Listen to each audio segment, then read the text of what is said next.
Ano bang sikreto ni Haring David? Bakit lagi siyang nagtatagumpay? Pag-usapan po natin yan sa devotion natin na ito.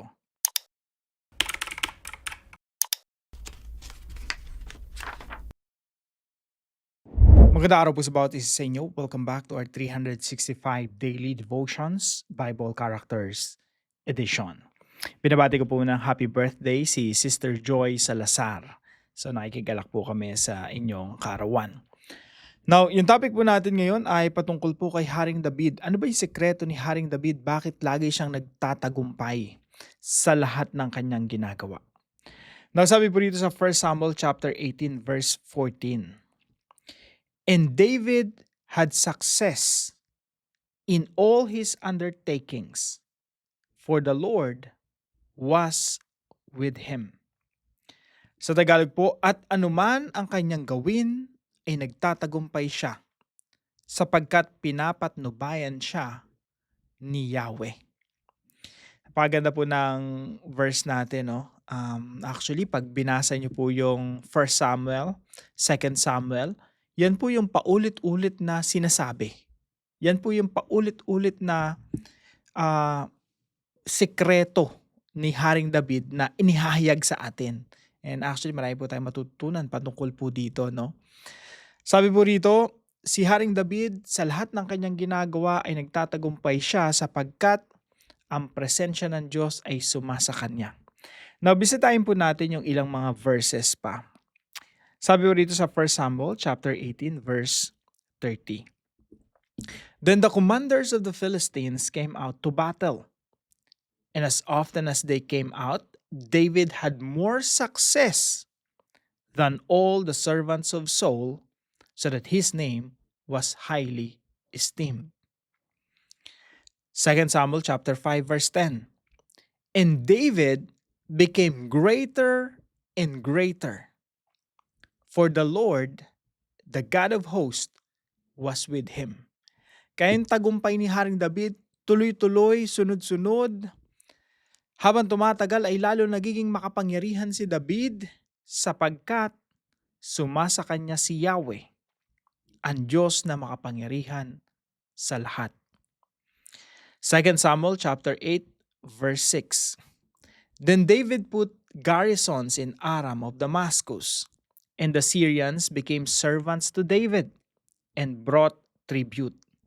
And the Lord gave victory to David wherever he went. Sa tulong ni Yahweh, si David ay nagtatagumpay saan man siya magpunta. Tapos inulit pa po uli sa 2 Samuel chapter 8 verse 14. Then he put garrisons in Edom. Throughout all Edom he put garrisons. And all the Edomites became David's servants. And the Lord gave victory to David wherever he went.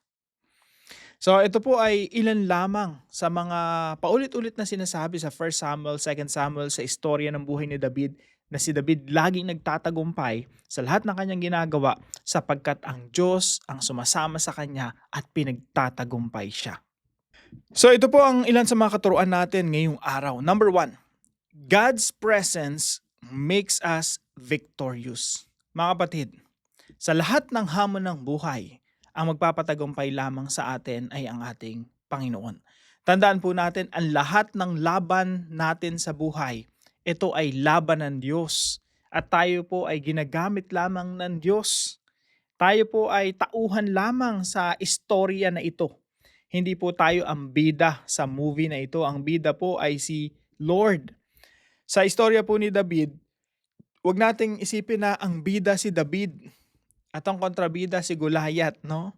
Huwag nating isipin na this is about us, this is about human story. Hindi po ganun. Ang buong Biblia po ay patungkol sa Diyos. This is the story of God. At si David po ay ginamit lamang ng Diyos sa laban ng Diyos. At sa lahat po ng laban na kinakaharap natin, ito ay hindi natin laban, ito ay laban ng Diyos. At ang Diyos po ang magpapatagumpay sa atin sapagkat gagamitin tayo ng Diyos sa lahat ng kanyang mga laban. God's presence makes us victorious at ang Diyos po ang magbibigay sa atin ng katagumpayan. Kasi nga po, after all, no, this is the Lord's battle. Pangalawa po, we have nothing to boast about. None at all. Kung ano man naman nakamit natin sa buhay mga kapatid, hindi dahil yan masipag tayo, magaling tayo, madiskarte tayo, matyaga tayo. Ang Diyos po ang nagbibigay sa atin ng lahat ng mga katangiang iyon. Kung ikaw man ay matyaga, it is because the Lord has given you that trait, that characteristic. Ang Diyos ang nagtitrain sa iyo. Ang Diyos ang nagbibigay sa iyo ng katalinuhan. Ang Diyos ang nagbibigay sa iyo ng talento. Kaya po wala talaga tayong maipagmamalaki kahit ano. Lahat po ng tagumpay natin ay galing sa Diyos. Kaya po pag binasa natin yung istorya ni Haring David, makikita niyo po doon laging magkakambal yung tagumpay ng Diyos, yung pagsama ng Diyos kay David, tsaka yung tagumpay ni David. Nagtatagumpay si David sapagkat sinasamahan siya ng Diyos. Laging magkasama. At kung wala ang pagsama ng Panginoon, wala rin pong katagumpayan si Haring David. Ganon din po sa atin mga kapatid. Apart from God, we are nothing. We are dust. We are meaningless. We are hopeless. We are helpless. Apart from God, we are nothing. Kaya po, kung ano man ang narating natin ngayon, kung ano man ang estado ng buhay mo ngayon, kung saan ka man nakarating, ano man yung achievement mo, ano man yung nakamit mo, lahat ng yan galing sa Panginoon. At wala tayong may pagmamalaki sa ating kapwa. Minsan po kasi, mga kapatid, nagsimula tayo sa mababa, kaya humble din tayo, mapagkumbaba. Pero minsan habang may nararating tayo sa buhay, habang umaakyat yung estado ng ating pamumuhay, hanggat may nararating tayo, may nakakamit tayo, yung humility, yung pagpapakumbaba, minsan naiiwanan na natin. At nagiging arrogante na tayo, ma-pride na tayo, feeling natin may nakamit tayo sa buhay because of our own diskarte. Pero mga kapatid, wala talaga tayong may pagmamalaki. We have nothing to boast about, none at all. Kaya itapak po natin yung ating mga sarili sa realidad. Itapak natin yung ating mga paa sa lupa kung saan talaga nararapat tayo. Everything we have is because of God. Kung ano man meron tayo ngayon, galing lahat yun sa Diyos. Apart from God, we are zero. We have nothing to boast about. Pangatlo po, because of that, humility is not an option, but an obligation. Yung pagpapakumbaba mga kapatid, hindi to option kung magpapaka-humble tayo o hindi. Actually, yung mga Kristiyano nga po, sila na po dapat ang pinaka-humble na tao sa mga tao sa buong mundo. Because we understand that we are nothing. Apart from God, we are nothing. Kaya po yung humility sa atin, it's not an option. Obligasyon po natin magpakumbaba. Kasi alam natin sa sarili natin, lahat ng meron tayo galing sa Diyos. Humility is not an option, but an obligation. Ito ang istorya ni Haring David mga kapatid, lahat ng tagumpay na natamasa niya, lahat ng success, yung pagtatagumpay niya kay Goliath, lahat po yun galing sa Panginoon. At nawa ito maging reminder sa atin, maging paalala sa atin, na kung ano man ang napagtagumpayan natin sa buhay, hindi dahil magaling tayo. Huwag kailanman tataas ang ating noo, ang ating mga baba at ang tingin natin sa iba ay maliliit na, mabababa na. Huwag naman kailanman umabot sa ganung pagkakataon na parang bang yung mga tagumpay natin ay dahil sa ating mga kamay at kakayanan. Mga kapatid, humility is not an option. It's an obligation. Obligado tayo maging humble because we know all credit, belongs to the Lord. Kaya po bilang application po sa pag-aaral natin ito. Number 1, kill pride. Yung kayabangan natin, kahambugan, pagiging arrogante, ngayon palang pinapatay na natin. Kill pride, kailan? Daily, araw-araw. Kasi mga kapatid, lagi po talagang nandyan yung pride sa puso natin. Hindi nawawala yan. Kaya yung pag-surrender natin ng puso sa Panginoon, araw-araw din yan. Kasi nga, kahit nga preaching, kahit song leading, na minsan ginagawa natin supposed to be para sa Panginoon, Minsan, ang ganda-ganda na nga na, kabanal-banalan na yung ginagawa natin na yun, preaching, no? Song leading. Pero minsan, nagagamit pa natin para sa sarili nating mga pride. Ganun po ka pernicious yung pride. Na kahit yung ministry, yung paglilingkod sa Panginoon, yung tinuturing nating paglilingkod, minsan nagagawa natin para sa ating mga sarili. Kill pride daily, sa papanong paraan, through the humility of Christ. Pag naunawaan natin si Jesus, Diyos na nagkatawang tao, at namuhay ng payak, simple. At hindi lang yun, namatay pa doon sa krus ng Kalbaryo. Talagang wala na tayong masasabi pa, no? Wala na tayong may pagmamalaki pa. Yung Panginoon na sinusunod natin, nagpakumbaba, naghugas ng mga paa ng mga disciples. Tanong, sino ka at sino ako para magyabang? Yung Lord and Master natin, nagpakumbaba.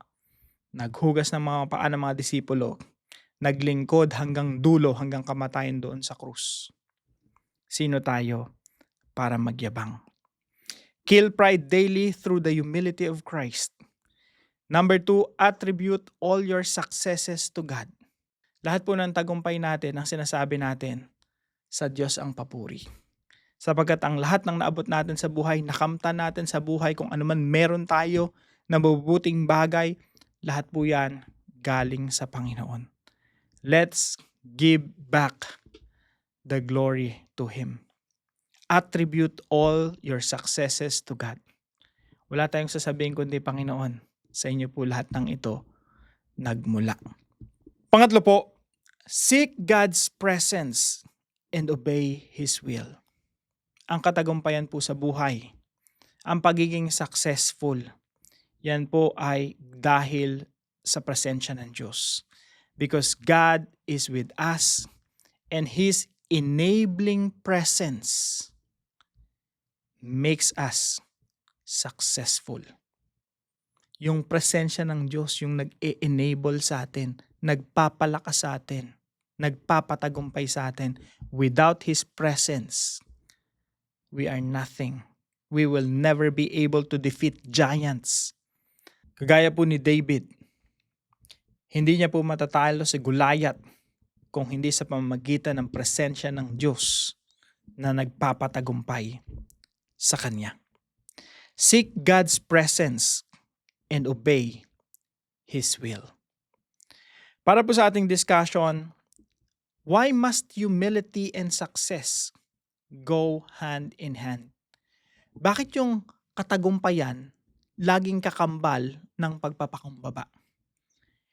At hindi dapat maiwan yung humility every time na nagiging successful tayo.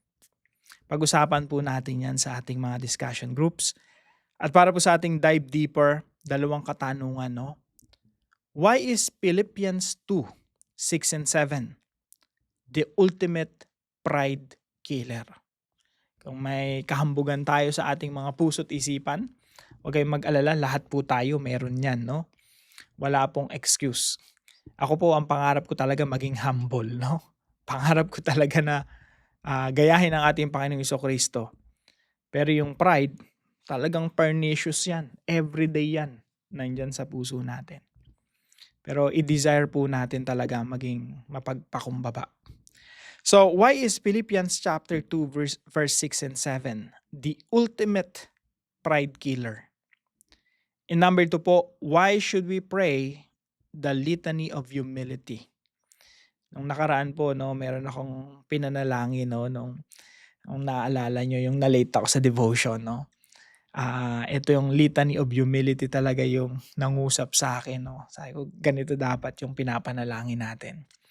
So, yan, pag-usapan po natin yan sa dive deeper natin.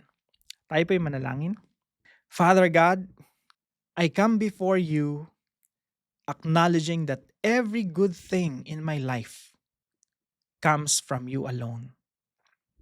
Forgive me for the pride that still rises in my heart and for the times I take credit for what you've done. Teach me to walk in the humility of Christ daily. choosing surrender over self-exaltation. Help me to continually seek your presence and to obey your will in every decision, whether seen or unseen. Remind me that true success is found in honoring you, not myself. May my life be honoring to you alone. In Jesus' name, amen and amen. Maraming salamat po kay Sister Juvie na partner po natin sa devotion natin ito. Maraming salamat po sa inyo sa pagiging katuwang sa mga devotions po natin. Na kung kayo po may natutunan, ipalam niyo lang po sa comment section right below this video. And please don't forget to share this devotion to your family and friends. Pagpalain po kayo ng ating Panginoon. See you po tomorrow 5 a.m. dito po sa ating Daily Devotions.